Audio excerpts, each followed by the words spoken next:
बुकवाईज with विशाल या YouTube चॅनलवर स्वागत आहे. आज आपण एका विलक्षण कादंबरीच्या विश्लेषणात खोलवर जाणार आहोत. जॉर्ज सॉन्डर्स यांची लिंकन इन द बार्डो. आपल्याकडे एक सविस्तर विश्लेषण आहे. शीर्षक आहे Lincoln in the Bardo, grief, spirits and American loss. हे विश्लेषण आपल्याला पुस्तकाच्या अगदी गाभ्यात घेऊन जातं. म्हणजे कल्पना करा, अमेरिकेचे राष्ट्राध्यक्ष अब्राहम लिंकन. गृहयुद्धाचा काळ आहे आणि ते आपला मुलगा विली याच्या मृत्यूच्या दुःखाने व्याकुळ आहेत. आणि ते रात्री एका स्मशानभूमीत जातात. पण ही काही सामान्य स्मशानभूमी नाहीये. बरोबर. ती जागा म्हणजे बार्डो. ही तिबेटी बौद्ध धर्मातली संकल्पना आहे. बार्डो म्हणजे तर मृत्यू आणि पुनर्जन्म यांच्यामधली एक अवस्था, म्हणजे एक संक्रमण काळ, जिथे आत्मे अडकून राहतात, त्यांच्या अपूर्ण इच्छांमुळे किंवा पश्चातापामुळे किंवा गोंधळामुळे. सॉन्डर्सनी हीच कल्पना वापरून दुःख, इतिहास आणि मानवी स्वभाव यांचं एक, काय म्हणतात त्याला, विलक्षण मिश्रण तयार केलंय. आपल्या स्रोतानुसार हे फक्त कथेचं ठिकाण नाहीये, तर ती एक मानसिक आणि भावनिक अवस्था पण आहे, त्याचं प्रतीक आहे. तर आज आपलं काम आहे की या विश्लेषणातले महत्त्वाचे मुद्दे समजून घ्यायचे आणि हे बघायचं की सॉन्डर्सनी इतिहास, दुःख आणि या अतर्क घटना वापरून नक्की काय सांगितलंय. चला तर मग या विश्लेषणाच्या मदतीने या जगात जाऊया. विश्लेषण सांगतं की कादंबरीची सुरुवात होते फेब्रुवारी 1862 मध्ये. अमेरिकेत गृहयुद्ध सुरू आहे आणि राष्ट्राध्यक्ष लिंकनवर प्रचंड ताण आहे. आणि त्यातच त्यांचा 11 वर्षांचा मुलगा विली टायफॉइडने जातो. ही घटना कथेच्या केंद्रस्थानी आहे. पण विश्लेषण म्हणतं की हे फक्त एका वडिलांच्या दुःखापुरतं नाहीये. विश्लेषण यावर खूप जोर देतं की तिथले आत्मे स्वतःला मृत मानतच नाहीत. नाही मानत. मग काय म्हणतात? ते म्हणतात की ते फक्त आजारी आहेत आणि त्यांच्या आजारी पेट्यांमध्ये, म्हणजे शवपेट्यांमध्ये, तात्पुरते विश्रांती घेत आहेत. हे काय दर्शवतं तर मृत्यूला सामोरं न जाण्याची त्यांची वृत्ती, जी आपल्यात असते बऱ्याचदा, सत्य नाकाराची प्रवृत्ती. आणि ह्या विश्लेषणात पुस्तकाच्या रचनेवर पण खूप भर दिलाय. म्हणजे ही पारंपरिक कादंबरी नाहीये असं म्हटलंय. अनेक आवाज एकत्र येतात, खऱ्या ऐतिहासिक नोंदी, काल्पनिक संवाद, जिवंत आणि मृतांचे दृष्टिकोन. हे कसं जमवलंय सॉन्डर्सने? विश्लेषण काय म्हणतं याबद्दल? हो, विश्लेषणानुसार ही रचना खूप महत्वाची आहे. सॉन्डर्स काय करतात, ते खऱ्याखुऱ्या 19व्या शतकातल्या नोंदी घेतात. हो. आणि त्याच धाटणीचे, तसेच वाटणारे काल्पनिक परिच्छेद पण एकत्र गुंफतात. अच्छा. होऊन जाते. वाचकाला सतत वाटत राहतं की यातलं खरं काय आणि काल्पनिक काय. यातून सॉन्डर्स कदाचित हे सुचवतात की इतिहास सुद्धा असाच अनेक आवाजांनी बनलेला असतो. त्यात एकच एक सत्य नसतं. जणू काही डॉक्युमेंटरी आहे ही, शेकडो दृष्टिकोन, आणि प्रत्येकाचं सत्य अपूर्ण आहे. या अनेक आवाजांमधून विश्लेषण 3 प्रमुख आत्म्यांवर लक्ष केंद्रित करतं, बरोबर? ते कोण आहेत आणि ते काय दर्शवतात? हो, बरोबर. हे 3 आत्मे म्हणजे कथेचे भावनिक आणि नैतिक आधारस्तंभ आहेत, असं विश्लेषण म्हणतं. पहिला आहे हॅन्स वॉलमन.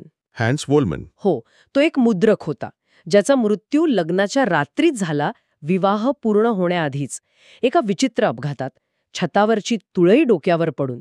अरे देवा. हो, आणि त्याचा आत्मा नग्न आहे. तो सतत आपल्या अपूर्ण लैंगिक इच्छांबद्दल बोलत असतो. तो अतृप्त वासनेचं आणि आयुष्यातल्या संधी गमावण्याचं प्रतीक आहे. दुसरा कोण? दुसरा आहे रॉजर बेविन्स. तिसरा, एक तरुण समलिंगी पुरुष, ज्याने प्रेमभंगानंतर आत्महत्या केली. त्याच्या आत्म्याला अनेक डोळे, हात आणि जीभ आहेत. अनेक? कशासाठी? म्हणजे जगातले सगळे संवेदनात्मक अनुभव घेण्यासाठीची त्याची ती तीव्र इच्छा दर्शवतात. तो जगाच्या सौंदर्याबद्दल बोलतो, पण तो स्वतःच्या निर्णयाच्या पश्चातापात अडकलेला आहे.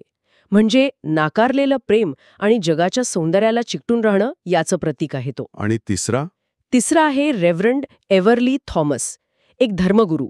त्याला माहीत आहे की तो मेला आहे. अच्छा, याला माहीत आहे? हो, पण काय झालंय, मृत्यूच्या पलीकडे त्याला न्यायाचं जे भयानक दृश्य दिसलं, त्याच्या मते त्याला विनाकारण नरकात ढकललं जात होतं. त्यामुळे तो इतका घाबरलाय की तो परत बार्डोत आलाय आणि पुढे जायला तयार नाहीये. तो नैतिक गोंधळ आणि भीतीचं प्रतीक आहे. आणि मग या बार्डोमध्ये येतो विली लिंकन, 11 वर्षांचा मुलगा. त्याचं शव येतं. या घटनेचं महत्त्व काय सांगतं विश्लेषण? विश्लेषण म्हणतं की लहान मुलाचं बार्डोत येणं हे खूप दुर्मिळ आहे आणि धक्कादायक पण, कारण त्यामुळे तिथल्या आत्म्यांना, म्हणजे जे प्रौढ आत्मे आहेत, आपल्या चुका आणि इच्छांमध्ये गुरफटलेले, त्यांना त्यांच्या स्वतःच्या गमावलेल्या निरागसतेची आठवण येते, करुणेची आठवण येते. त्यांच्यासाठी हा एक प्रकारचा धक्का असतो, जो त्यांच्यातली सहानुभूती जागी करतो. आणि मग घडते ती घटना जी ऐतिहासिक आहे, पण सॉन्डर्स तिला कथेचा केंद्रबिंदू बनवतात. लिंकनचं रात्री स्मशानभूमीत येणं, याबद्दल काय म्हणतं विश्लेषण? विश्लेषण सांगतं की हा कथेमधला एक कळीचा क्षण आहे. ऐतिहासिक नोंदींनुसार लिंकन खरंच रात्री मुलाच्या कबरीपाशी जायचे. हो का? खरंच? हो, आणि कादंबरीत जेव्हा आत्मे लिंकनला मुलाची शवपेटी उघडून त्याला कवटाळताना पाहतात, तेव्हा त्यांना प्रचंड धक्का बसतो. एक जिवंत माणूस त्यांच्या जगात आलाय. त्यांना पहिल्यांदाच जाणीव होते की जिवंत लोक मृतांवर किती तीव्र, किती खोल प्रेम करू शकतात. त्यांच्या स्वतःच्या ज्या काही अपूर्ण इच्छा आहेत, पश्चाताप आहेत, त्याच्या तुलनेत हे दुःख कितीतरी खरं आणि वजनदार आहे. जणू जीवन आणि मृत्यू यांच्यातला पडदा क्षणभरासाठी दूर होतो. इथे एक गोष्टीला आणखी एक पदर मिळतो. विश्लेषण व्हाईट हाऊसमधल्या पार्टीचा उल्लेख करतं, जी विली आजारी असताना सुरू होती. ह्या विरोधाभासाचं काय महत्त्व आहे? हो, विश्लेषण म्हणतं की हा विरोधाभास एका बाजूला राष्ट्रीय पातळीवरचा उत्सव, जबाबदाऱ्या आणि दुसरीकडे अत्यंत खाजगी, खोल दुःख, हे जीवनाची क्षणभंगुरता आणि गुंतागुंत दाखवतं. म्हणजे पाहुणे खाली नाचत होते आणि वरच्या मजल्यावर अध्यक्षपुत्र मरत होता. बापरे. हे दाखवून देतं की आनंद आणि वेदना, सार्वजनिक आणि खाजगी आयुष्य कसं एकत्र नांदतं. हे फक्त लिंकनबद्दल नाही, तर मानवी अस्तित्वाच्या द्विविधेबद्दल आहे. आता बार्डोमधले आत्मे विलीबद्दल विचार करू लागतात. त्यांच्यात काही मतभेद होतात का? हो, होतात. काही आत्मे म्हणतात की त्याला तसंच सोडून द्यावं, तो बरा होईल. पण वोलमन आणि बेविन्स, जे आता लिंकनच्या प्रेमाने थोडे प्रभावित झाले आहेत, हो. त्यांना वाटतं की विलीला सत्य सांगायला हवं, नाहीतर तोही त्यांच्यासारखाच इथे अडकून पडेल, नाही का? आणि विश्लेषण इथे एक महत्त्वाचा मुद्दा मांडतं. बार्डोमध्ये जास्त काळ राहिलं तर आत्मा आपली मूळ ओळख हरवून बसतो आणि विकृत बनतो. अच्छा. त्यामुळे विलीला मदत करणं हे फक्त त्याच्यासाठी नाही, तर त्या आत्म्यांच्या स्वतःच्या माणुसकीसाठी पण गरजेचं आहे. इथे सहानुभूतीचा पहिला अंकुर फुटतो. आणि मग लिंकन दुसऱ्यांदा येतात तेव्हा एक महत्वाचा क्षण येतो. आत्मे त्यांच्या चेतनेत प्रवेश करतात, ज्याला मर्ज म्हटले. याचा काय अर्थ लावतो विश्लेषण? विश्लेषण त्याला एकरूप होणे किंवा चेतनेत शिरणे असं समजावतं. जेव्हा वोल्मर आणि बेविन्स लिंकनच्या चेतनेत शिरतात, तेव्हा त्यांना फक्त मुलासाठीचं दुःख नाही, तर युद्धाचं, नेतृत्वाचं, देशाच्या भविष्याचं ते प्रचंड ओझं आणि दुःख जाणवतं. त्यांना साक्षात्कार होतो की हे प्रेम जरी ते वेदनादायी असलं तरी तेच जीवनाला अर्थ देतं, तेच माणसाला कृती करायला लावतं. हा अनुभव त्यांच्यासाठी खूप बदल घडवणारा असतो. जे आत्मे आधी स्वार्थी होते ते आता सहानुभूतीने भारले जातात. त्यांना जाणवतं की लिंकनचं दुःख हे फक्त वैयक्तिक नाही, तर ते राष्ट्राच्या सामूहिक वेदनेचं प्रतीक आहे. म्हणून या भागाच्या शेवटी बार्डोच्या त्या निराशाजनक वातावरणात एक आशेचा किरण दिसू लागतो, बदलाची शक्यता निर्माण होते, असं विश्लेषण म्हणतं. आता दुसऱ्या भागात विलीची अवस्था काय आहे? तो दोन जगात अडकलेला दिसतोय. हो, अगदी. विश्लेषणानुसार विली एका विचित्र स्थितीत आहे. त्याला वडिलांचं दुःख जाणवतंय आणि त्यांना सोडून जायचं नाहीये. बरोबर. पण इतर आत्मे, विशेषतः जे बदलायला तयार नाहीत, ते त्याला त्याच्या आजारी पेटीत परत जायला सांगतात. वोल्मन आणि बेविन्स त्याला समजावण्याचा प्रयत्न करतात की तो मेला आहे आणि त्याला पुढे जायला हवं. पण विलीचा निरागसपणा आणि वडिलांवरचं प्रेम त्याला अडकवून ठेवतं. तो म्हणतो ते परत येतील. त्याचं अडकणं भीतीने नाही, तर प्रेमाने आहे. या दरम्यान आपल्याला इतर अनेक आत्मे भेटतात. त्यांचा वापर कसा केलाय असं विश्लेषण म्हणतं. विश्लेषणानुसार हे इतर रहिवासी मानवी स्वभावाचे वेगवेगळे पैलू दाखवतात. विशेषतः आपण कशा प्रकारे भौतिक गोष्टींना, जुन्या आठवणींना किंवा अपूर्ण इच्छांना चिकटून राहतो. उदाहरणादाखल लेफ्टनंट स्टोन आहे, ज्याचं डोकं युद्धात उडालंय, पण तो ते मानायलाच तयार नाहीये. हे सगळे नकार आणि आसक्तीचं प्रतीक आहेत. यात एक प्रकारचं गडद विनोद आहे, पण त्यातून मानवी मर्यादा स्पष्ट होतात. प्रत्येक जण स्वतःच्या भूतकाळाच्या एका तुकड्याला घट्ट धरून बसलाय. पुन्हा ऐतिहासिक संदर्भ येतात. लिंकनची सार्वजनिक प्रतिमा आणि त्यांचं खाजगी दुःख यांच्यातल्या दरीबद्दल विश्लेषण काय सांगतं? विश्लेषण याकडे लक्ष वेधतं की समाजात लिंकनच्या दुःखाबद्दल 2 प्रकारच्या प्रतिक्रिया होत्या. काही जण सहानुभूती दाखवत होते, तर काही टीका करत होते की युद्धाच्या काळात राष्ट्रपती इतके हळवे कसे होऊ शकतात. हे अनेक आवाज म्हणजे बाडोमधल्या आत्म्यांच्या गजबजाटासारखेच आहेत. मानवी समाजातली परस्पर विरोधी मतं आणि अपेक्षा यांचं प्रतिबिंब आहे ते. हे दाखवतं की दुःख कितीही व्यक्तिगत असलं तरी ते सार्वजनिक चर्चेचा विषय बनतंच. रेव्हरंड थॉमसच्या भूमिकेत काय बदल होतो असं विश्लेषण मांडतं? तो तर घाबरलेला होता ना? हो, तो आधी स्वतःच्या भीतीत अडकलेला होता. तो आता वोलमन आणि बेविन्सना त्याच्या त्या भयानक अनुभवाबद्दल सांगतो, मृत्यूच्या नंतरच्या न्यायाबद्दल. पण विलीचं निरागस प्रेम आणि लिंकनचं ते अथांग दुःख पाहून त्याच्या मनात पण शंका येते. शंका? हो, त्याला वाटू लागतं की कदाचित त्याचा स्वतःचा न्यायनिवाडा चुकीचा होता किंवा अपूर्ण होता. विली आणि लिंकनच्या उपस्थितीमुळे काहीतरी दैवी घडतंय. कदाचित मुक्तीची संधी मिळाली आहे असं त्याला वाटू लागतं. भीतीऐवजी आता त्याच्यात थोडी आशा जागी होतीये. सहानुभूतीच्या शक्तीबद्दल विश्लेषण आणखी काय सांगतं?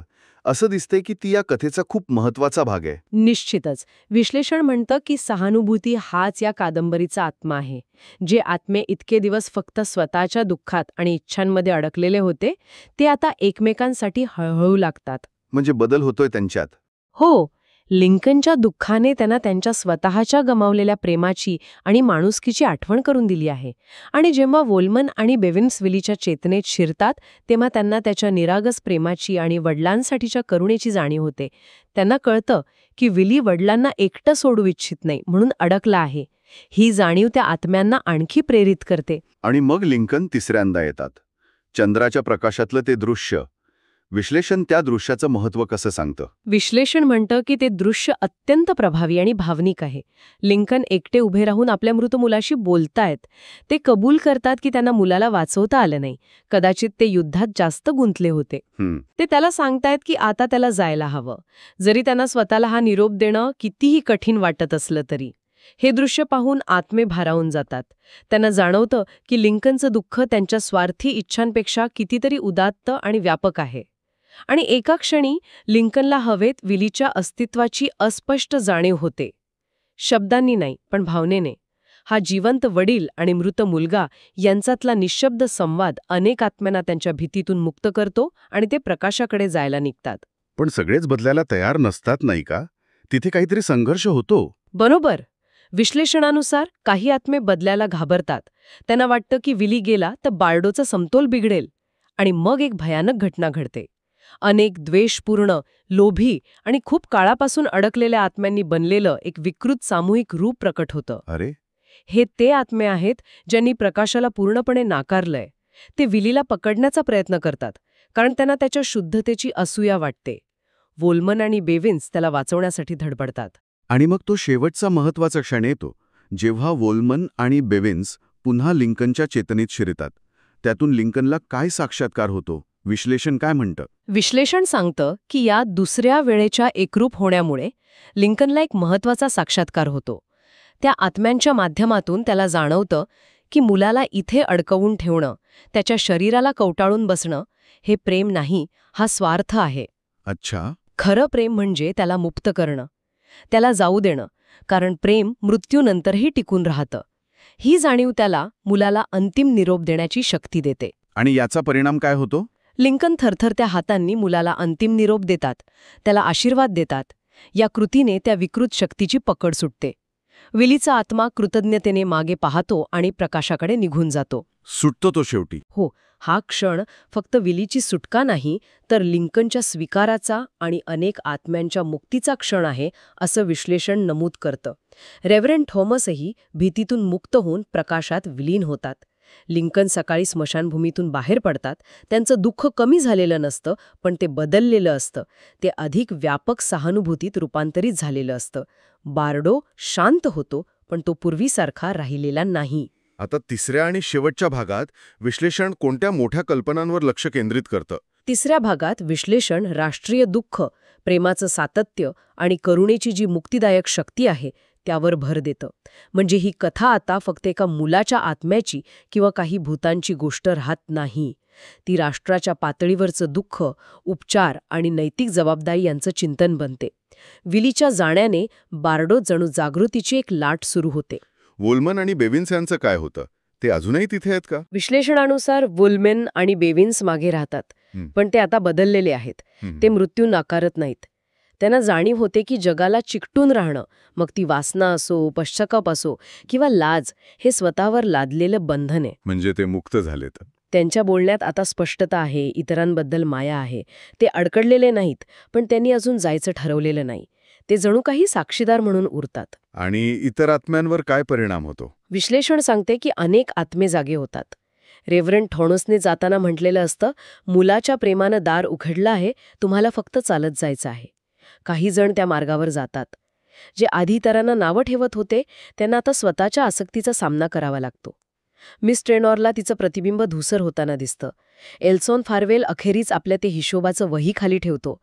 बाळगोमधला तो नकार आणि दुःखाचा सामूहिक आवाज हळूहळू शांत होऊ लागतो. आणि सर्वात महत्त्वाचं म्हणजे विश्लेषण लिंकनच्या कथेला पुन्हा बाहेरच्या जगाशी कसं जोडतं, विशेषतः त्या मुक्ती घोषणेच्या संदर्भात. हो, हे खूप महत्त्वाचं आहे. विश्लेषण नमूद करतं की ऐतिहासिक नोंदींनुसार विलीच्या मृत्यूनंतर काही आठवड्यांतच लिंकन गुलामगिरी संपवण्याच्या कामात अधिक गंभीरपणे गुंतले आणि मुक्ती घोषणेचे इमॅन्सिपेशन प्रॉक्लेमेशनचे पहिले मसुदे तयार केले. अच्छा. आता सॉन्डर्स किंवा हे विश्लेषण थेट कार्यकारणभाव सांगत नाही, पण ते असं सुचवतं की बार्डोटला तो अनुभव, मृत्यू आणि प्रेमाची ती जवळची भेट, यामुळे लिंकनची नैतिक दृष्टी अधिक व्यापक झाली असावी. म्हणजे त्यांचं वैयक्तिक दुःख राष्ट्रीय उद्देशाशी जोडलं गेलं. अगदी. विश्लेषण याच दिशेने निर्देश करतं. लिंकनचं वैयक्तिक दुःख हे राष्ट्राच्या सामूहिक दुःखाचं आणि नैतिक जबाबदारीचं प्रतीक बनलं. त्यांना कदाचित जाणवलं असेल की प्रत्येक जीव महत्त्वाचा आहे आणि त्यागाला काहीतरी अर्थ असायला हवा.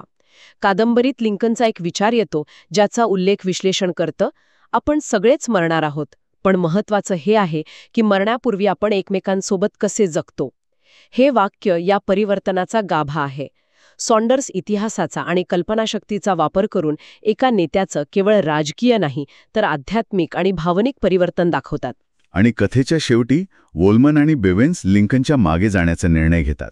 याचा अर्थ काय, असं विश्लेषण म्हणतं? विश्लेषणानुसार ते लिंकनच्या मागे जातात, पण त्रास देण्यासाठी नाही. त्यांना त्याच्या सहवासात राहायचं आहे. त्याच्या विचारांची आणि भावनांची क्षणिक झलक अनुभवायची आहे. कशासाठी? हे दर्शवतं की ते आता इतरांशी जोडले जाण्यास शिकले आहेत. त्यांना जाणवतं की इच्छाशक्ती केंद्रित करून ते जिवंत माणसांच्या जगात क्षणभर डोकावू शकतात. हे त्यांच्या स्वतःच्या स्थित्यंतराचा पुरावा आहे. इथेच आपल्या स्रोतातील माहिती संपते, पण ती आपल्याला एका महत्त्वाच्या विचाराकडे घेऊन जाते. तर ह्या सखोल चर्चेतून असं दिसतंय की लिंकन इन द बार्डो ही केवळ एका ऐतिहासिक घटनेवर आधारित काल्पनिक कथा नाहीये. हे विश्लेषण स्पष्ट करतं की ही कादंबरी दुःख, सहानुभूती, गोष्टी सोडून देण्याची गरज म्हणजे लेटिंग गो आणि मानवी संबंधांच्या गुंतागुंतीवर खूप अनोख्या पद्धतीने भाष्य करते. इतिहास आणि काल्पनिकतेचा हा जो अद्भुत वापर आहे, त्यातून ती वैयक्तिक वेदना आणि राष्ट्रीय संघर्ष यांना एकत्र आणते. नक्कीच. या विश्लेषणातून मला जे सर्वात महत्त्वाचं वाटलं ते म्हणजे कथेची रचना, ते अनेक आवाजांचा वापर आणि त्यातून मानवी भावनांचं, विशेषतः नकार आणि आसक्तीचं जे चित्रण केलंय ते, आणि लिंकनचं परिवर्तन. ते फक्त एका व्यक्तीचं नाही, तर ते संपूर्ण राष्ट्राच्या आत्मपरीक्षणाचं आणि करुणेतून मिळणाऱ्या मुक्तीचं प्रतीक बनतं, असं हे विश्लेषण खूप प्रभावीपणे मांडतं. या वृत्ताच्या आधारावर आपण एका अत्यंत कल्पक आणि भावनिकदृष्ट्या प्रभावी कादंबरीच्या विश्लेषणाची ओळख करून घेतली. हे आपल्याला नक्कीच विचार करायला लावतं की आपल्या स्वतःच्या आयुष्यात असे कोणते बार्डो आहेत, म्हणजे कोणत्या गोष्टी, आठवणी, दुःख किंवा सवयी आपण सोडून द्यायला तयार नसतो आणि त्यांना ओळखल्यास, त्यांना सामोरं गेल्यास आपल्या जगण्यावर काय परिणाम होऊ शकेल. तुम्हाला ही सखोल चर्चा आवडली असेल अशी आशा आहे. Please like, share and subscribe button.